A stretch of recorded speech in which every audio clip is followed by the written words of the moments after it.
So in October, we only saw 569 homes sold in the Waterloo region, which is very less compared to 10-year average.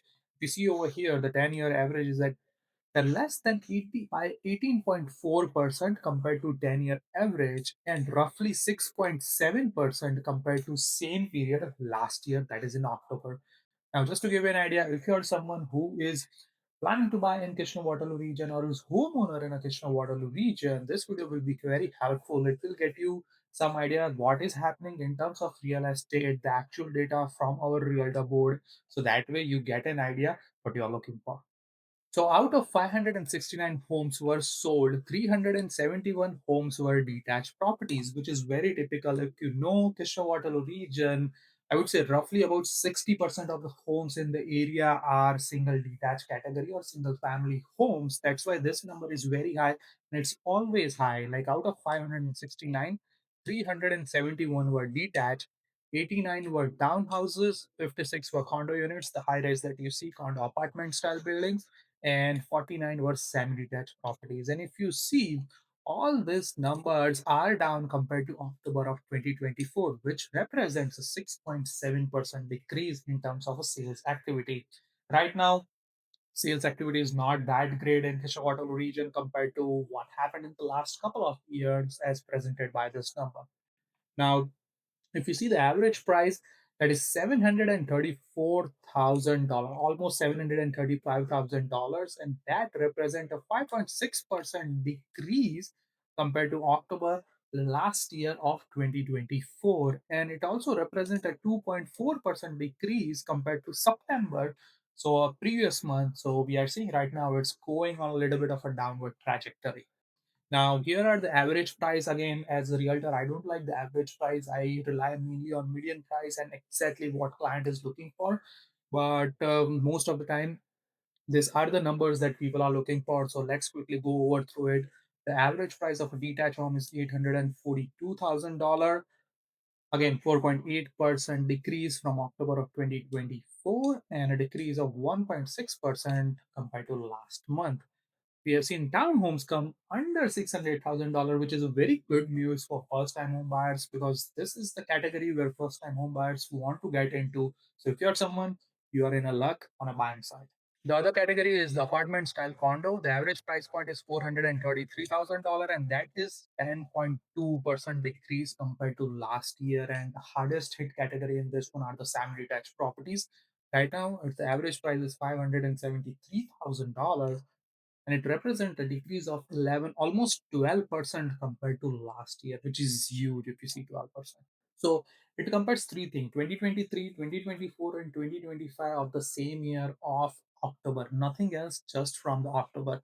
So if we see each and every category, whether it's single family, townhome, condo, semi-detached, all are in a negative trend or a lower on a downward trajectory. Right now, single families are roughly 4.8% negative compared to last year, that is 2024 October. Same with the townhouse, 8.2% with an average price of $593,000. Condo, again, 10.2% negative. This is the one in terms of inventory, it hit so much. So if you're someone who's selling a condo, it is very difficult for sellers out there unless and until that condo is presented well, priced well, um, whether it's vacant or owner occupied. I will talk later in this video how a tenanted condo impact the sale of the property as well. And this is the factor that as a seller and buyer that you should look is the average time to sell. So the average time to sell in October was 31 days as of right now, which is uh, which is okay. Most of the so what it means by that is like if you are listing your property on a market, if everything is good, if the house is good, if the price is good, the average time it should take to sell in a current market is 31 days, plus or minus one or two, depending on the month that you're planning to sell, yeah, here and there. So 31 days it should take for a property to sell. Now, as a buyer, if you're coming in, if a home is listed for over 90 days, 100 days, then you know that there might be something wrong with the pricing, or they might not be able to get the right kind of clientele what the seller is looking for. And as a seller, you need to understand if your home is on market for a while, then you might have to adjust the criteria or your expectation of what you are looking for. And this is something regarding Cambridge, Kitchener, and Waterloo City, not the overall aggregated value, but a segregation of it 2023, 2024, and 2025. Where if you see over here, Waterloo City sits at the highest in terms of pricing. So if you're someone who's looking to buy in Cambridge, Kitchener, Waterloo, you can expect, like, if you're someone who's buying in Waterloo, you may need to spend a little bit more, the average of roughly about 20 to $30,000 more for the same house compared in Kitchener and Cambridge. And Waterloo region does also have three townships, which is Wilmot, Woolwich, and Wellesley, and not Dumfries. So over here as well. Now, if you notice that the prices of townships are on a higher side compared to city, because most of the time we have seen is like estate style lots in this kind of township where the prices are pushed on a higher side, or farm property, or really good size acreage land. So that's why the prices in this townships are on a higher side. Now, this is something monthly supply of homes, which is a very good number for as a seller and a buyer to look at it. Right now, we are at 3.9 as of October. You can see it's on a climbing rate compared to 2022. You can see what happened in the peak of 2022. Like in December, it's zero point 0.1 month of inventory. That's all. And right now, it's 3.9 month of inventory. So what it essentially means is that absorption rate. If no new homes comes on a market, it will take all this inventory roughly about 3.9 months. And again, it's a theoretical number, it doesn't happen, but theoretical number, roughly about 3.9 months to come at a zero level of inventory if no new homes come to the market. So that's what the number is. As a seller and a buyer, you need to understand the higher the number, it's beneficial for a buyer out there. The lower the number is, it's beneficial for a seller out there. The other thing I always see is, rather than an average price, check out the median price point. Because if you notice over here, the average price of a single family was roughly about $840,000. But if you see, the median price point is $795,000, roughly $45,000 less than what the average price point is. And a good way to understand is, most of the time, client do reach out to me with their specific criteria, and I am able to let them know that what price point they should expect. Because if you see, $795,000 for a single detached family, because we recently helped a client, an investor client, to secure a single detached family in Kitchener for $390,000. And right now, I'm looking, a potential lead reach out to me for their estate bungalow, and they were looking in a price range of roughly about $1.6 million. So, like, there is a vast difference in both the price point. That's why median is a good number, but a better step towards the median is, from the median, is to reach out to the realtor, local realtor, and ask them what exactly you're looking for in terms of bedroom, bathroom, square feet, what kind of garage you're looking for, what kind of neighborhood you are in. That way, they will be able to give you a price accordingly. And this is the other monthly supply by type of property, which is a very good thing, because you should never look at 3.9, the number which we see earlier. Should always see what kind of properties you are going to buy or planning to sell, and that way you can figure out whether you are in a buyer's market or a seller's market. So right now, single family, we are at 3.1.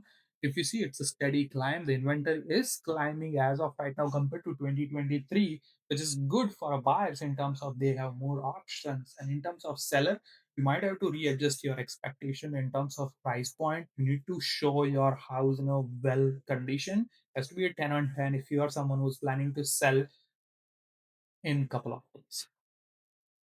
The condo sellers are hit with the highest right now. It's a 7.6 months of inventory. Whereas if you see a semi-detached, it's 2.1 months of inventory in 2025, which is, by definition, we are in a seller's market, but the price does not reflect that. If you see earlier, it's roughly about a 12% decrease in terms of price compared to last year. So why does that happen? Now, for those reasons, it's very essential to work with someone who is local, who knows, who understands the market, because based on this technical data and number, it does not make sense. It does not correlate. But what happens in Kitchener-Waterloo is, like, the number or the portion of semi-detached homes is very less. It's so much less, and that, you can see in the number of sales. If you see over here, like, semi-detached property, out of 569 homes,